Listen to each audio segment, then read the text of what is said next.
Hi, my name is Mary Ainsworth, and today I'll be talking about social media and coworkers, to follow or not to follow. Have you ever found a professor or teacher on social media? How do you feel? And did you follow him or her?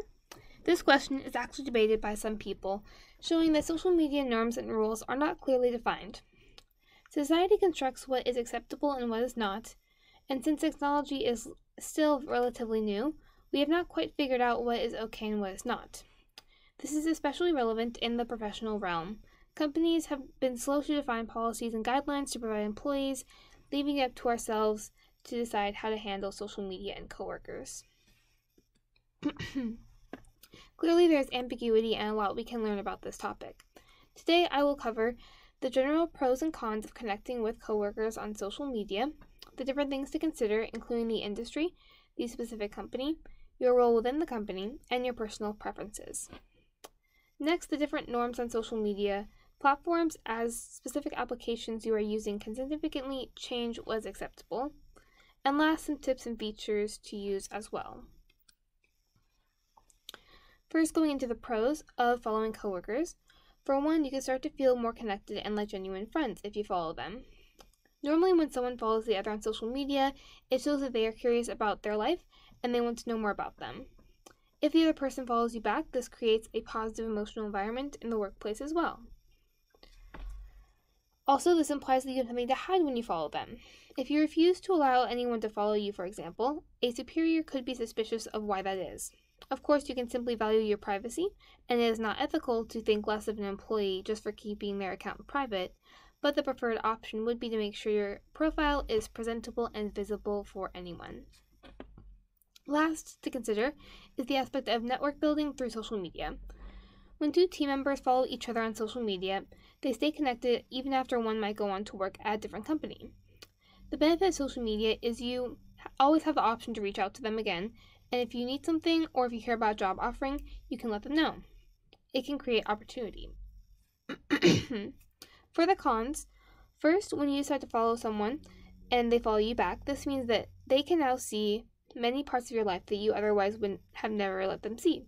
As a result, you might have to delete or hide anything from your page that you would not want them to see, and in addition, you have to filter out what you post in the future to ensure that you don't post something that they would disapprove of. Another possible result of following a superior, especially, is that they could see this as unprofessional or less credible. Of course, this depends on the boss as an individual and the other factors we'll get into, but generally, if it's a more traditional work atmosphere, the superiors could find your follow requests to be inappropriate or intrusive even in some cases. Lastly, the clique phenomenon can spread into the professional realm as well. I'm sure some of you have worked with other people around your age before, and as you might have noticed, people will follow some coworkers and not others, leading to a friendship between some people, but ill will towards others. This, of course, can fragment group efforts and make teams less productive and efficient at getting tasks done. Next, I want to cover the different factors to take into account when deciding to follow those in the workplace. One thing to consider is the industry.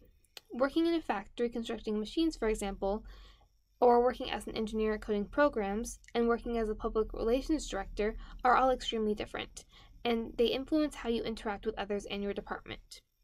Generally, if you are in a role where social media is part of your job, it's more likely that coworkers and bosses will accept and probably expect you to follow them on social platforms.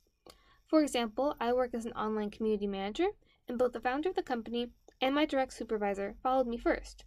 I soon realized everyone on the marketing team had everyone else on the team added in their social media accounts. This, of course, is different for different contexts, and depending on what job you have, other people working in a factory, for example, may not even have social media, and they certainly don't need it for their job, which will affect how they interact with other employees.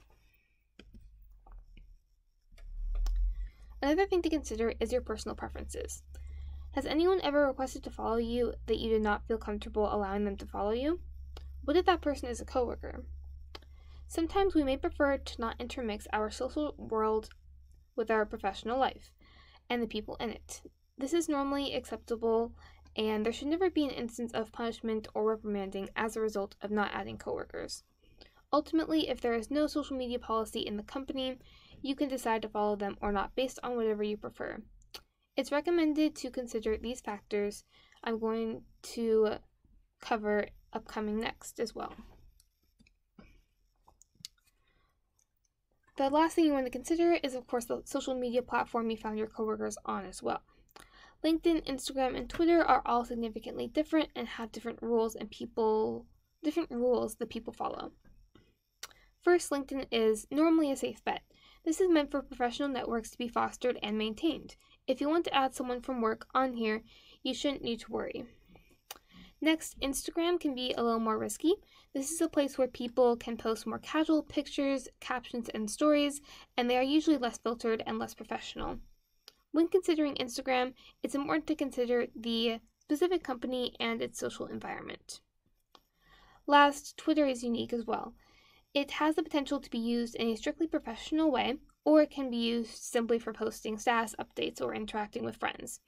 Twitter is a great opportunity for you to follow people in similar positions and organizations that you would want to work for eventually.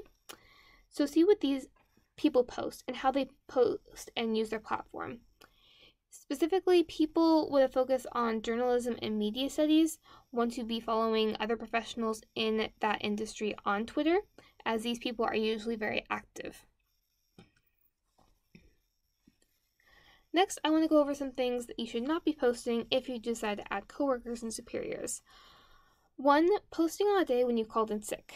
If you share a photo of yourself at a theme park or at the beach with friends, while your coworker is doing extra work for you because you called in sick, they could of course be annoyed and lead to negative feelings between you and him or her. Also, complaining about work or coworkers online. Obviously, you don't want to criticize the people when they are able to see comments that you made about them. It's not only disrespectful, but it can be seen as rude. Next, sharing your search for a new job and or asking people if they know about job openings. This, you don't want to make coworkers think that you just like working with them, and you want to be able to tell the coworkers straightforwardly that you are looking for a new job instead of having them figure out over the internet. Lastly, of course, sharing personal information or parts of your life you'd be uncomfortable talking about with a colleague about in person. For example, posting pictures of you at frat parties is probably unwise and can lead to you being seen as unprofessional, of course. So although these things would be more safe to add when you have a private account or when you are not following coworkers, it is generally advised to never post these things as a whole, either way, because comments and pictures can always be screenshotted and circulated back to your supervisor without you even realizing it. Last, I want to highlight some tools you can use on social media platforms to filter what your coworkers can see. This is especially useful if you are in an industry where following coworkers is the expected norm. Refusing to follow coworkers in these jobs can make you ostracized, people will find you less approachable, and they will be less motivated to build a genuine relationship with you. Instead, you could follow them on Facebook, for example, and put them on your restricted list. This prevents them from being able to see your posts and pictures on your timeline.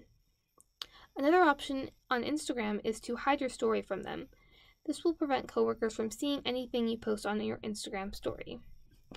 Last, both Instagram and Facebook have a close friends feature. If you post on your close friends story, only the people you select to be on the story can see your posts. Therefore, coworkers will not be able to see anything on your story. All these features are also available on Snapchat in one form or another, but this is normally not an acceptable platform to have coworkers and superiors added. The only case this would be acceptable is if you are genuine close friends with a coworker and you see them outside the office. But when in doubt, never add coworkers on Snapchat. In conclusion, there are, of course, both pros and cons to consider when deciding who to follow and who to not follow on social media. You should consider what company you are working for, your role within the company, what social media platform you are considering using, and last, be sure to recognize what your other coworkers have done and try to identify the norms of the company. If you are expected to add them on social media, make use of the different features which can filter what people can and can't see that you post. Thank you so much for listening to this presentation, and I hope you were able to learn something. Considering we've been talking about social media, I wanted to include my LinkedIn profile here that you can scan. If you'd like to add me, I'd love to connect with all of you, and have a good day. These are the sources if you want to review them. Thank you again.